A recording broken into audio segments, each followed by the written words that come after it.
नमस्कार दोस्तों, इस वीडियो में आप ईवीएस यानी कि पर्यावरण अध्ययन के पेडागोजी के कुछ महत्वपूर्ण प्रश्नों की श्रृंखला को देखने जा रहे हैं। यदि आप सभी सब्जेक्ट्स के पेडागोजी को डिटेल में पढ़ना और समझना चाहते हैं, साथ ही प्रीवियस ईयर के पेपर का कंप्लीट सॉल्यूशन देखना चाहते हैं, तो इस वीडियो के समाप्त होने के बाद से आप इस वीडियो का डिस्क्रिप्शन जरूर चेक करिएगा। और अगर चैनल पर पहली बार विजिट कर रहे हैं तो इसको सब्सक्राइब करते हुए बेल आइकन को जरूर प्रेस कर लीजिएगा, सीटेट, यूपी टेट और सुपर टेट की बेहतरीन तरीके से तैयारी करने के संदर्भ में।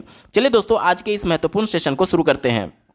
पहला प्रश्न आप अपने स्क्रीन पर देख पा रहे होंगे। एक अध्यापक ने कक्षा में हमारे देश के उत्सवों पर विचार विमर्श किया। विभिन्न संस्कृतियों के बावजूद कुछ उत्सव आम हैं और पूरे देश में मनाए जाते हैं। वह कौन सी संकल्पना का कक्षा में विचार करने की कोशिश कर रहा है? यहाँ पर देख लीजिए, कहा जा रहा है कि कुछ उत्सव आम हैं, यानी कि पूरे देश के लोग मनाए जाते हैं, जबकि संस्कृतियाँ अलग अलग हैं। कोई हिंदू है, कोई मुस्लिम है, अलग अलग धर्म से भी लोग जुड़े हुए हैं और अलग अलग संस्कृति से भी लोग जुड़े हुए हैं। बावजूद इसके कुछ ऐसे पर्व हैं जो पूरा देश एक साथ मिल करके मनाता है। इस प्रकार के चर्चा विमर्श का क्या उद्देश्य था, आपसे पूछा गया है। मैं आपको सीबीएसई के त्रुटियों का एक नमूना दिखाना चाहता हूं। देखिए, इस प्रश्न को आप देख पा रहे होंगे, पहला विकल्प आपके स्क्रीन पर दिख रहा होगा और अगले विकल्प पर जब हम लोग जाएंगे तो यहाँ पर देखिए, यहाँ पर दूसरा, तीसरा और चौथा विकल्प दिया गया है, लेकिन उसके बाद से यहाँ पर कोई ऑप्शन नहीं दिया गया है। जब आप इसी प्रश्न के इंग्लिश वाले वर्जन में जाएंगे, देखिए 81 नंबर का ये क्वेश्चन था और ये वाला क्वेश्चन इसका इंग्लिश वर्जन वाला है।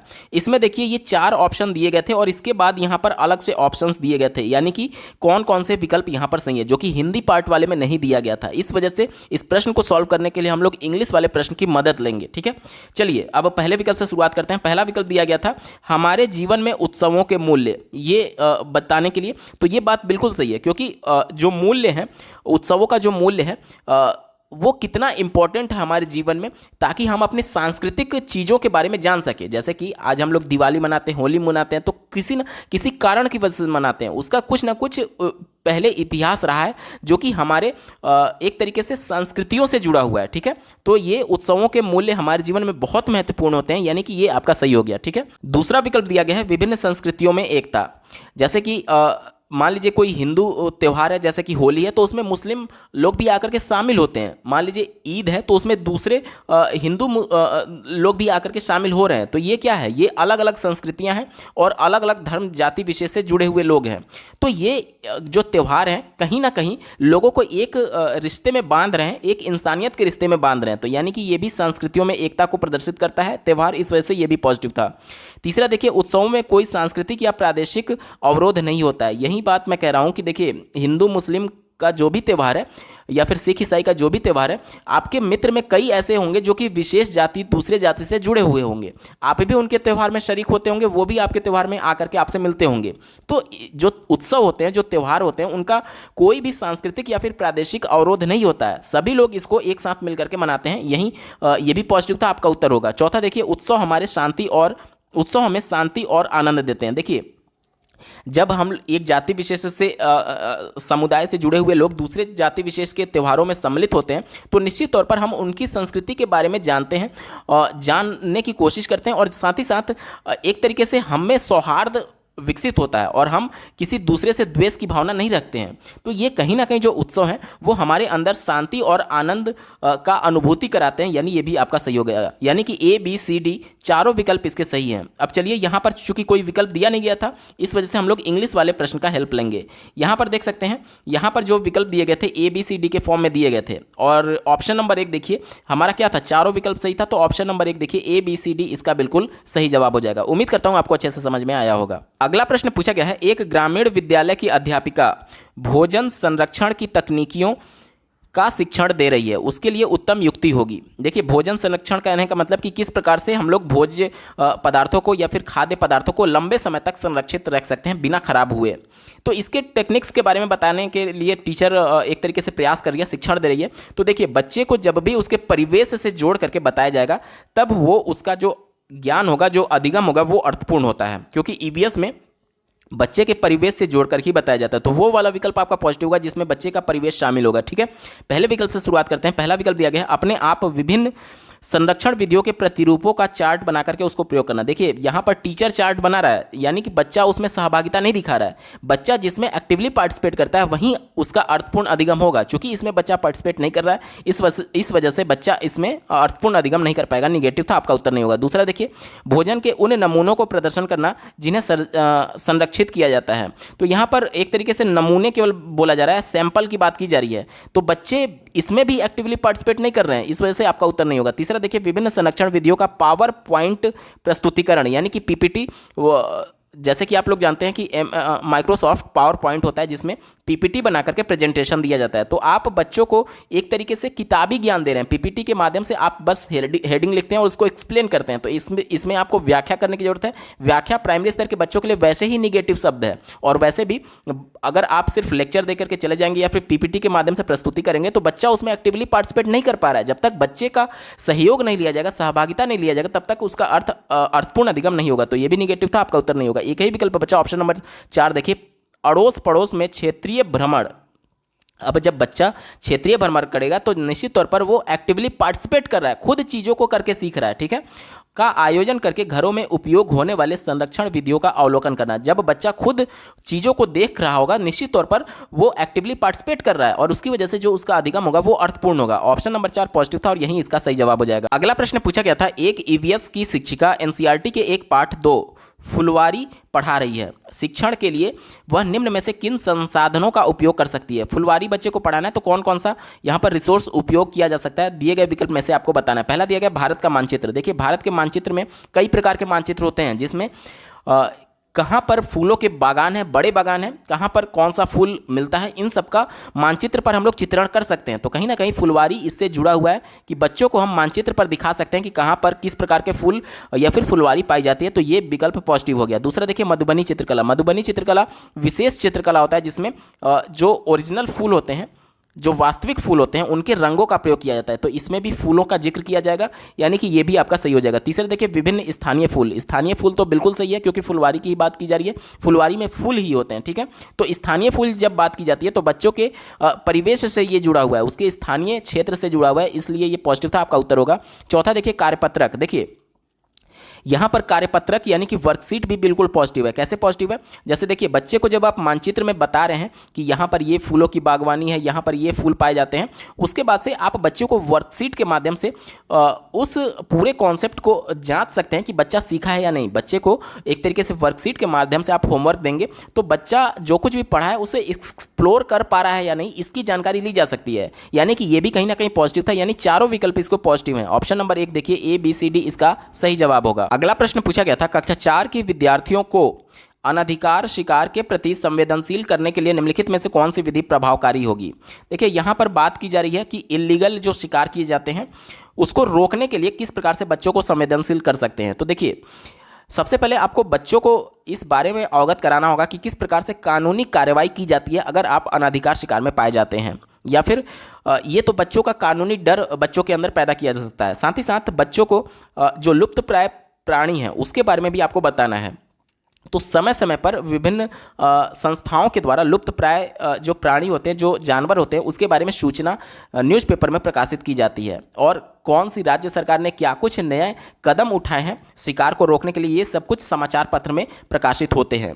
तो बच्चों को अप टू डेट करना है, उसको संवेदनशील बनाने के लिए तो सबसे जो बेहतर विकल्प होगा वो समाचार पत्र में ही बच्चे करंट न्यूज़ से, करंट सिचुएशन से अवगत हो पाते हैं। तो ऑप्शन नंबर 2 देखिए, समाचार पत्र की क्लिपिंग दिखाना, ये बिल्कुल अप्रोप्रिएट हो जाएगा। क्योंकि मान लीजिए कल तक कोई पक्षी या फिर जानवर लुप्त प्राय कंडीशन में नहीं था, लेकिन मान लीजिए किसी को रेड बुक में शामिल किया गया है, जो कि लुप्त प्राय प्राणियों का एक तरीके से डेटा होता है, तो वो कहीं ना कहीं न्यूज़पेपर में प्रकाशित होगा। और इस वजह से ये सबसे ज़्यादा अप्रोप्रिएट होगा बच्चों को जानने के बारे में कि कौन सा लुप्त प्राय जानवर है और किसका शिकार नहीं करना है, कौन कौन से कानूनी कार्रवाई होती है शिकार करने पर, अनाधिकार शिकार करने पर। बच्चों को बताया जा सकता है किस प्रकार से, कितने भी बड़े आप सेलिब्रिटी क्यों ना रहिए, आपके ऊपर कार्रवाई की जाती है, जैसे कि आप उदाहरण दे सकते हैं।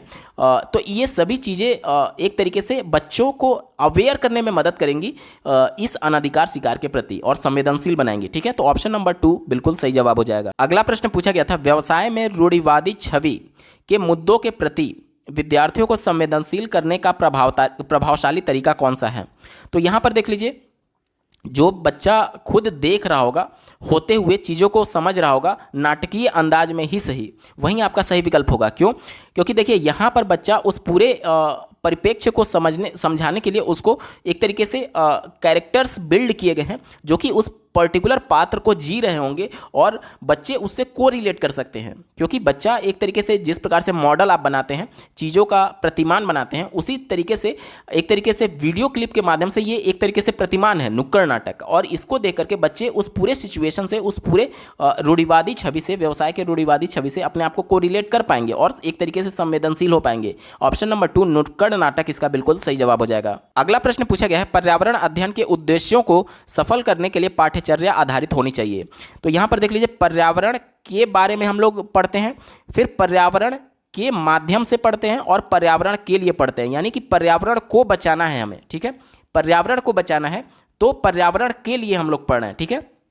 इसके बाद से पर्यावरण से ही सीखते हैं, मतलब कि लुप्तप्राय जो जीव हो चुके हैं वो कैसे हमें ज्ञात होता है, पर्यावरण से ही तो प्राप्त ज्ञात होता है उनके डेटा के अनुसार। तो ये पर्यावरण के माध्यम से हम लोग सीखते हैं और पर्यावरण के बारे में जानना है। क्यों पर्यावरण के बारे में जानना है? क्योंकि हमारे आसपास जो चीज़ भी हैं वो पर्यावरण का हिस्सा है, ठीक है।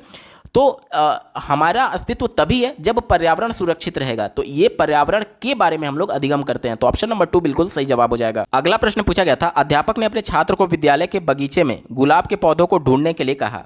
छात्रों ने देखा कि कुछ फूल नहीं खिले हैं और उसने उन्हें निर्देश दिया कि वे पौधों को प्रतिदिन देखेंगे और कितने दिन में उनमें बहार आती है। यहाँ पर अध्यापक निम्न में से क्या विकास करना चाहता है? तो यहाँ पर देख लीजिए, पहला विकल्प दिया गया है प्रयोग में आंकड़ों को दर्ज करने का कौशल। तो ये विकल्प बिल्कुल पॉजिटिव है। कैसे? जब बच्चे प्रतिदिन फूलों को देख रहे होंगे, यानी कि कहीं ना कहीं डेटा मेंटेन कर रहे होंगे कि पहले दिन जब बच्चों ने देखा तो फूल नहीं खिला था, केवल कली थी। दूसरे दिन जब बच्चों ने देखा तो उसका कली का बाहरी आवरण खुल चुका था। तीसरे दिन जब बच्चों ने देखा तो पूरा फूल खिल चुका था। यानी कि कहीं ना कहीं ये क्या है, ये डेटा मेंटेन कर रहे हैं आप, चाहे अपने मन में या फिर कॉपी में। तो ये डेटा यानी आंकड़ों को दर्ज करने का कौशल है। पहला विकल्प पॉजिटिव था, उत्तर होगा। दूसरा देखिए, छात्रों में जिज्ञासुकता, ये भी पॉजिटिव है। कैसे? अब जब बच्चे फूलों को खिलते हुए देख रहे होंगे तो बच्चा प्रत्येक नई चीज़ों को देखने के बाद से उनमें जिज्ञासा उत्पन्न होती है। तो कहीं ना कहीं बच्चों में जिज्ञासा को बढ़ावा देने के लिए भी ये क्रियाविधि कराई गई है। तो ऑप्शन नंबर 2 भी बिल्कुल पॉजिटिव था। तीसरा देखिए, प्राकृतिक सौंदर्य के अजूबे देखना। यहाँ पर प्राकृतिक सौंदर्य की बात की जा रही है। यहाँ पर पूरा नेचर नहीं है बल्कि एक उसका फूल मात्र एक उसका पार्ट है। तो यहाँ पर प्राकृतिक सौंदर्य कहना कहीं ना कहीं ये विकल्प संकुचित हो रहा है। क्यों? क्योंकि गुलाब के पौधों की केवल बात की गई है। यहाँ पर प्राकृतिक सौंदर्य एक बहुत ब्रॉड सेंस में है, जबकि गुलाब एक छोटा सा फूल का पौधा मात्र है, ठीक है। तो यहाँ पर फूल के पौधे को प्राकृतिक सौंदर्य से तुलना नहीं किया जा सकता है, इस वजह से ये निगेटिव था। चौथा देखिए, फूलों को पुष्पित होने की क्रिया का आनंद लेना। केवल आनंद लेने के लिए ये नहीं किया गया, इस वजह से ये भी निगेटिव हो गया। यानी कि केवल पहला और दूसरा विकल्प पॉजिटिव था। दिए गए ऑप्शन में देखिए, ऑप्शन नंबर 2 ए और बी इसका बिल्कुल सही जवाब होगा। देखिए, तीसरा और चौथा विकल्प मैंने कट क्यों किया? जब आप विकल्प में देखेंगे तो चारों विकल्पों को देखिए, आपको केवल और केवल 2 ही विकल्प दिख रहे होंगे और किसी किसी में केवल एक ही विकल्प दिए गए हैं। तो ये तो क्लियर हो गया कि आपको 2 ही विकल्प चुनना है। निश्चित तौर पर आपके मन में ये डाउट जरूर आ रहा होगा कि प्राकृतिक सौंदर्य वाला सही क्यों नहीं हुआ। इसलिए सही नहीं हुआ कि हमारी मजबूरी है कि हमको 2 ही विकल्प चुनना है। अब प्राकृतिक सौंदर्य से ज़्यादा बच्चों में जिज्ञासा उत्पन्न करना और बच्चों को डेटा मेंटेन करना सिखाना था। इस वजह से पहले 2 विकल्प हमारे मोस्ट अप्रोप्रिएट हैं और इसी वजह से सी और डी वाला जो है वो थोड़ा निगेटिव हो गया उसके सेंस में, और इसकी वजह से आपका एक ही विकल्प बना। ऑप्शन नंबर 2 देखिए, ए और बी, यही आपका सही उत्तर हो जाएगा। अगला प्रश्न पूछा गया था, ट्रैफिक स्थल पर चौराहे पर कुछ व्यक्ति अपने वाहन का इंजन बंद नहीं करते हैं। एक ईवीएस शिक्षिका ने इस विषय पर कक्षा में चर्चा की। वह छात्रों को क्या संप्रेषित करना चाहती है, यानी बच्चों से वो क्या कम्युनिकेट, क्या इंफॉर्मेशन शेयर करना चाहती है। पहला विकल्प देखिए, वायु और ध्वनि प्रदूषण। देखिए, जब आप सड़क पर चल रहे हैं तब तो आपकी मजबूरी है कि वायु प्रदूषण होगा ही, आपके जो साइलेंसर से धुआं निकल रहा है। लेकिन जब आप रुके हुए हैं, जब ट्रैफिक स्थल पर चौराहे पर आप रुके हुए हैं, तब तो गाड़ी बंद किया जा सकता था। तब वो वायु प्रदूषण में आप थोड़ा सा कम करने के लिए अपना सहयोग दे सकते थे। यानी कहीं ना कहीं वायु प्रदूषण के बारे में और ध्वनि प्रदूषण के बारे में बातें की जा रही हैं, बच्चों को बताया जा रहा है। क्यों? क्योंकि अगर आप अपना गाड़ी बंद कर देंगे तो वायु प्रदूषण के साथ साथ जो आपके गाड़ी की आवाज़ है वो भी बंद हो जाएगी और ध्वनि प्रदूषण के बढ़ावे को भी एक तरीके से काफ़ी हद तक रोका जा सकता था। तो ये पहला विकल्प बिल्कुल पॉजिटिव था। दूसरा देखिए, अनवीनीकरण साधनों का समझदारी से उपयोग। देखिए, अनवीकरणीय संसाधन का मतलब जैसे पेट्रोल या फिर डीजल से गाड़ी चल रही होगी, तो जाहिर सी बात है ये सभी जो रिसोर्सेज हैं वो कभी ना कभी भविष्य में जाकर के समाप्त हो जाएंगे। तो हमारी समझदारी क्या है? हमारी समझदारी ये है कि उसका लिमिट में हम लोग प्रयोग करें। जब हम उसका उपयोग नहीं कर रहे हैं तो अपने गाड़ी को बंद कर दें, ताकि उस समय कम से कम 1-2 मिनट के लिए जो हमारी गाड़ी इंजन तेल पी रही होगी या फिर जिसका यूज कर रही होगी वो हम बचा सकते हैं। और ये सिर्फ आप इंडिविजुअल देख रहे हैं कि 1-2 मिनट, पूरे देश भर में, पूरे विश्व भर में जो इस प्रकार से 1-2 मिनट करके ही अगर गाड़ियां बंद कर दी जाती है तो कितना भारी संख्या में तेल को हम लोग बचा सकते हैं। तो ये समझदारी भरा उपयोग करने के सेंस में और उसके बारे में बात कर रही है टीचर, तो यानी ये भी बिल्कुल पॉजिटिव हो गया। तीसरा देखिए, प्राकृतिक संसाधनों का दुरुपयोग। ये भी बात बिल्कुल सही है, क्योंकि जब आपने गाड़ी बंद नहीं किया तो जाहिर सी बात है आप दुरुपयोग कर रहे हैं, क्योंकि आप अभी उस ईंधन का प्रयोग ही नहीं कर रहे हैं, आप केवल रुके हुए हैं, तो उसका दुरुपयोग है। इस वजह से ये भी पॉजिटिव हो गया। चौथा देखिए, सरकार इसे रोकने के लिए कदम नहीं उठा रही है। ये भी बात बिल्कुल सही है। कैसे? जिस प्रकार से ट्रैफिक नियम में अगर सरकार ये जोड़ दे कि अगर आप ट्रैफिक पर रुके हुए हैं, चौराहे पर रुके हुए, तो आपको अपनी गाड़ी बंद करनी होगी। अगर इस प्रकार का कोई कानून ला दिया जाए और चालान कटने लगे तो निश्चित तौर पर चालान के डर से ही सही लोग अपनी गाड़ियों को बंद करने लगेंगे। यानी ये सरकार अगर कानून बना देती तो ऐसा होता, लेकिन चूंकि सरकार ने कानून नहीं बनाया है गाड़ियों को बंद करने के संदर्भ में, इस वजह से ये सरकार ने भी इसके तरफ कदम नहीं उठाया है या फिर इस पर कोई एक्शन नहीं लिया, यानी ये भी पॉजिटिव हो गया। यानी कि चारों विकल्प इसके सही थे। ऑप्शन नंबर विकल्प में देखिए ऑप्शन नंबर 4 यहाँ पर ABCD बिल्कुल सही उत्तर हो जाएगा। अगला प्रश्न पूछा गया है, एक शिक्षिका अपने छात्रों को उन तरीकों को बता रही है जिसमें वे अपने घरों को पर्वों के दौरान सुसज्जित करते समय स्थानीय पदार्थों का उपयोग कर सकते हैं। इस चर्चा का क्या उद्देश्य है? देखिए, स्थानीय जो पदार्थ होते हैं वो आसानी से सुलभ हो जाते हैं और सस्ते में बच्चों को मिल जाते हैं। ठीक है, यानी कि जो उनके परिवेश के पदार्थ हैं। ठीक है, तो इसी को ध्यान में रख करके आपको उत्तर देना है। पहला दिया गया है छात्रों की रचनात्मकता में वृद्धि करना, यानी जब बच्चा अपने घरों को पर्व के दौरान खुद सजा रहा होगा तो निश्चित तौर पर उसमें क्रिएटिविटी आएगी, यानी कि रचनात्मकता आएगी। ऑप्शन नंबर 1 बिल्कुल पॉजिटिव था, उत्तर होगा। दूसरा देखिए, स्थानीय वस्तुओं का उपयोग करके अपनी कला और संस्कृति को सुरक्षित रखना। अब आपके स्थानीय क्षेत्र में आपके संस्कृति से जुड़े हुए लोग ही रह रहे होंगे और उस संस्कृति में कौन कौन से स्थानीय पदार्थ की आवश्यकता होती है वो सब कुछ अवेलेबल होगा। यानी कि कहीं ना कहीं आप अपनी संस्कृति और अपनी कला को सुरक्षित कर रहे हैं स्थानीय वस्तुओं का प्रयोग करके, यानी ये भी पॉजिटिव हो गया, आपका उत्तर होगा। तीसरा देखिए, स्थानीय विक्रेता की सहायता करना। जैसे कि स्थानीय विक्रेता कहने का मतलब कि मान लीजिए आज हम लोग दिवाली में दिए जलाते हैं, लेकिन अब हम लोग मिट्टी के दियों का कम प्रयोग कर रहे हैं, लेकिन अगर आप मिट्टी के दियों का प्रयोग करेंगे तो कहीं ना कहीं जो स्थानीय विक्रेता हैं उसकी भी हेल्प होगी, उसके भी घर में 2 पैसे आएंगे और उसके भी परिवार ठीक ठाक से चल पाएगा। तो यही कहा जा रहा है कि आप स्थानीय विक्रेता की सहायता करते हैं स्थानीय पदार्थों को खरीद करके, तो ये भी बिल्कुल पॉजिटिव हो गया। चौथा देखिए, यह साझा करना कि यह वस्तुएं सस्ती होती हैं। अब जाहिर सी बात है आपके स्थानीय क्षेत्र में मिल रही होंगी तो वो सस्ती ही होंगी। अगर आप दूसरे किसी शहर में जाते, दूसरे किसी ज़िले में जाते तो वो आपका एक तरीके से ट्रांसपोर्टेशन कॉस्ट बढ़ता और भी चीज़ें बढ़ती, हो सकता है महंगा मिलता। तो ये सभी चीज़ों को बताना कि आपके स्थानीय क्षेत्र में जो चीज़ें मिल रही हैं वो सस्ती होती हैं और इस वजह से इनका प्रयोग करना चाहिए, यानी चारों विकल्प इसके पॉजिटिव थे। अब चलिए इसमें विकल्पों को हम लोग देखते हैं। ऑप्शन नंबर 4 देखिए, ABCD इसका बिल्कुल सही जवाब हो जाएगा। अगला प्रश्न पूछा गया था, निम्नलिखित में से कौन सा साधन पर्यावरण अध्ययन के विद्यार्थी के आकलन के लिए गुणात्मक आंकड़ों का इकट्ठा कर सकता है? देखिए, 2 प्रकार के रिकॉर्ड के बारे में आपने पढ़ा होगा, पहला पोर्टफोलियो और दूसरा एनेक्डोटल। तो यहाँ पर आपको पोर्टफोलियो तो दिख नहीं रहा है, यहाँ पर दृष्टांत अभिलेख दिख रहा है जिसे एनेक्डोटल रिकॉर्ड कहते हैं। यही आपका सही हो जाएगा। एक बार आप ध्यान से समझ लीजिएगा, ये बहुत ज़्यादा इंपॉर्टेंट क्वेश्चन है। देखिए, यहाँ पर गुणात्मक आंकड़े कहा जा रहा है। गुणात्मक क्या होगा? जो आपके व्यवहार में परिवर्तन होता है वो आपका गुणात्मक होता है। जैसे कि मान लीजिए आपका व्यक्तित्व है, आपके व्यक्तित्व में कुछ परिवर्तन हुआ तो आप ऐसा थोड़ी बोलेंगे कि 5 फुट व्यक्तित्व आपका बढ़ गया या फिर 2 किलो व्यक्तित्व बढ़ गया, ऐसा थोड़ी बोलते हैं। तो ये गुणात्मक हो गया, यानी कि गुणों में परिवर्तन हो रहा है जिसे हम लोग किसी मात्रक में नहीं नाप सकते हैं। अगर यहाँ पर मात्रात्मक आंकड़े की बात की जाती, जैसे कि अगर मान लीजिए ऐसा कहा जाता कि बच्चा पहले 25 नंबर पाया, फिर 30 नंबर पाया और अब 35 नंबर पा रहा है, तो ये क्या है? ये हम लोग उसको नंबर्स में रिप्रेजेंट कर पा रहे हैं, यानी कि आंकड़ों में, मात्रा में रिप्रेजेंट कर पा रहे हैं। तो ये शैक्षिक प्रगति को इंडिकेट कर रहा होता। क्यों? क्योंकि आपका परीक्षा लिया गया होगा और उसमें आपने नंबर पाया था, ये शैक्षिक प्रगति को दिखा रहा है। लेकिन अगर गुणात्मक आंकड़ों की बात करेंगे तो ये बच्चों के व्यवहार की बात करता है। आपका व्यक्तित्व क्या है, आपका व्यवहार ही तो है। आपके व्यवहार में क्या परिवर्तन हुआ इसके बारे में ये बता रहा है गुणात्मक आंकड़ा।